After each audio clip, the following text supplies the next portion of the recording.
프랑스는 의심할 여지 없이 항공 국가입니다. 프랑스인들은 풍선을 타고 하늘로 올라간 최초의 사람들이었고 비행기를 만든 최초의 사람들 중 하나였습니다. 프랑스 항공 디자이너이자 파일럿인 루이 블레리오, 에드아르 뉴포르, 앙리 파브르, 아돌프 피구, 롤란드 갈라우드의 이름은 세계 항공의 역사에 영원히 새겨져 있습니다. 하지만 최근 몇 년 동안 세계의 선도적인 항공기 제조 강국 중 하나인 프랑스의 영광은 희미해졌습니다. 70년대 중반 프랑스는 미라지 2000을 하늘로 보냈고 80년대 중반에는 라팔 4세대 전투기를 하늘로 보냈습니다. 그게 다였습니다. 4-2 플러스 세대의 비행기, 하물며 5세대는요? 아니요, 이건 프랑스 항공에 관한 게 아닙니다. 하지만 풍선, 수상기, 그리고 항공기 기관총을 가장 먼저 발명한 그 나라는 복수를 하기로 결심한 것 같습니다. 그것은 바로 6세대 전투기를 만들기 위해서입니다. 자랑스러운 프랑스인들이 무엇을 하고 있는지 알아보겠습니다. 먼저 이 괴물 같은 항공기가 어떤 것인지 정의해 보겠습니다. 6세대 전투기입니다. 현재 어떤 나라도 그러한 기계를 가지고 있지 않으며 이것에 대한 모든 종류의 추측은 전혀 근거가 없다고 말할 가치가 있습니다. 서방은 러시아 수호이 70 헌터 무인 항공기를 스텔스 기술을 이용해 만든 6세대 전투기라고 부르기도 하는데 이 이름에는 조종사가 없다는 뜻이 담겨져 있습니다. 하지만 이 기계는 결코 완전한 전투기로 만들어지지 않았습니다. 이것은 러시아의 5세대 전투기 수호이 57과 함께 작동할 중폭격 드론입니다.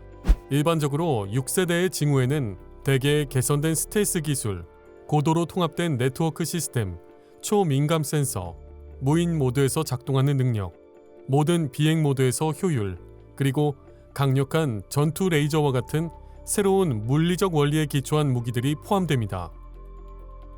사실 6세대는 5세대에 비해 크게 발전한 것처럼 보입니다.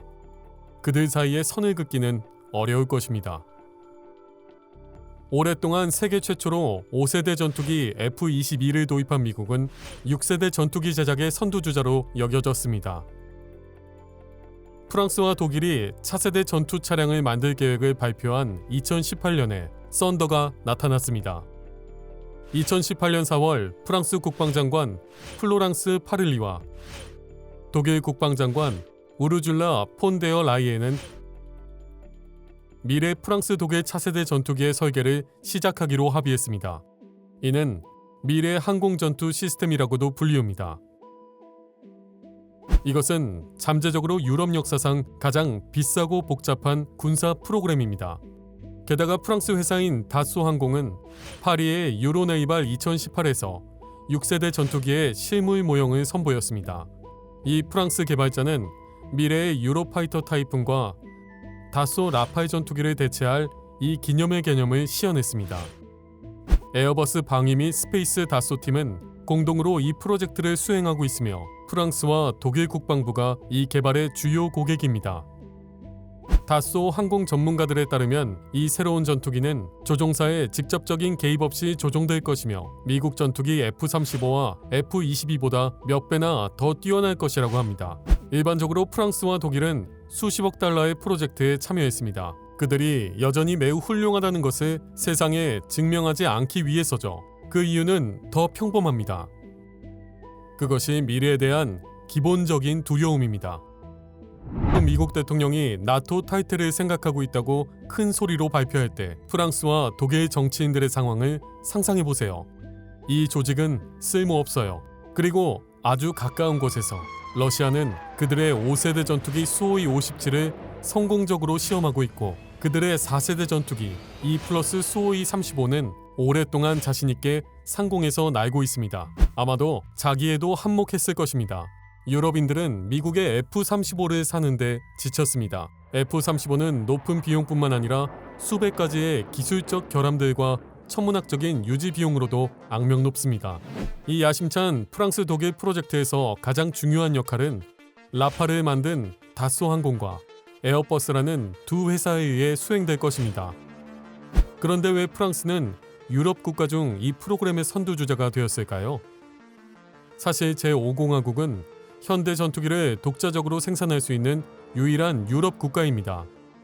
독일은 제2차 세계대전 이후 그러한 기회를 박탈당했고 이탈리아, 영국과 함께 전투기를 만들었습니다.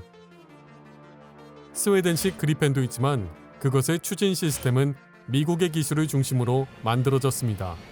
모든 종류의 기술적 위험과 정치적 모순에도 불구하고 새로운 계획은 낮은 출발을 얻었다고 유럽인들은 칭찬해야 합니다.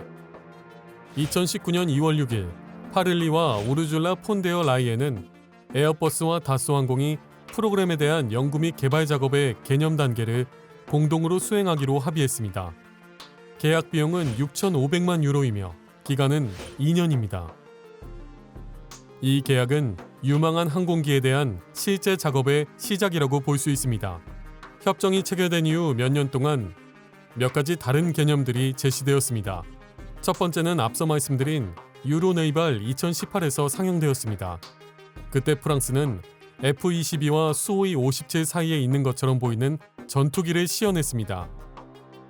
하지만 2019년 6월 17일에 열린 르 부르제 에어쇼에서 그들은 YF-23 프로토타입과 유사한 완전히 다른 기계의 모형을 선보였습니다. 5세대 F-22 랩터 전투기를 만들기 위한 미국 프로그램이 시작될 때 두 가지 프로토타입이 제시되었다는 것을 기억하십시오. 로키드, 보잉, 제너럴 다이내믹스 팀에 의해 만들어진 YF-22. YF-23은 노스럽과 맥도넬 더글라스의 발명품입니다. 최종 승자는 YF-22였습니다. 비록 애프터버너를 사용하지 않고 순항하는 초음속을 제공하는 그러한 핵심 요건으로 인해 YF-23은 미래의 F-22 랩터보다 우수했습니다.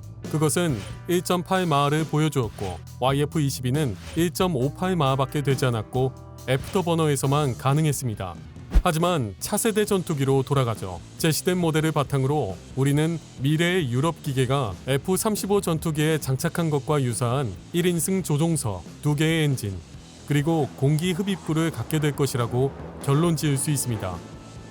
무인 변형도 가능합니다. 주요 기술적 측면은 미래에 결정될 것이지만 오늘날 이미 알려진 것이 있습니다. 이전에 프랑스 사프란 그룹과 독일의 MTU 항공 엔진의 컨소시엄이 새로운 항공기를 위한 엔진을 개발할 것이라고 보도되었습니다. 사프란은 엔진을 설계하고 통합하며 연소실, 고압 터빈 및 애프터버너를 제작합니다. 결국 MTU 항공 엔진은 저압 및 고압 컴프레서와 저압 터빈을 제작합니다. 이 엔진의 전자제어 시스템은 사프란과 MTU가 합작한 에어로스페이스 임베디드 솔루션즈에 의해 만들어질 예정입니다.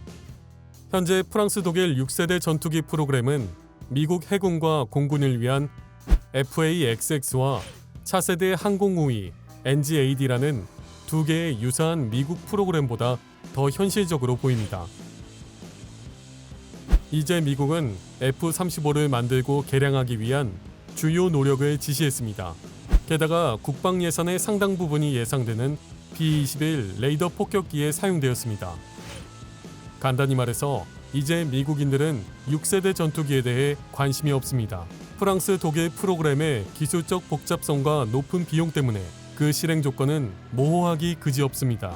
예비 자료에 따르면 차세대 전투기 기술 시험기의 첫 비행은 약 2026년으로 예정되어 있으며 프랑스와 독일이 전투기 다소 라팔과 유로파이터 타이푼의 철수를 시작할 2040년경에 이 항공기가 사용될 예정입니다. 즉 우리는 곧 생산될 전투기를 보게 될 것입니다.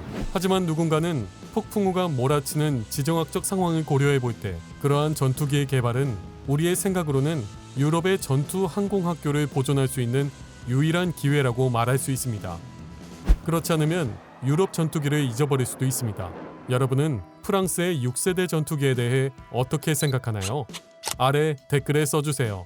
영상 잘 보셨다면 좋아요를 눌러주시고 구독으로 저희 채널을 응원해주세요. 앞으로 흥미로운 무기 혁신에 대한 영상이 더 많이 나올 것입니다.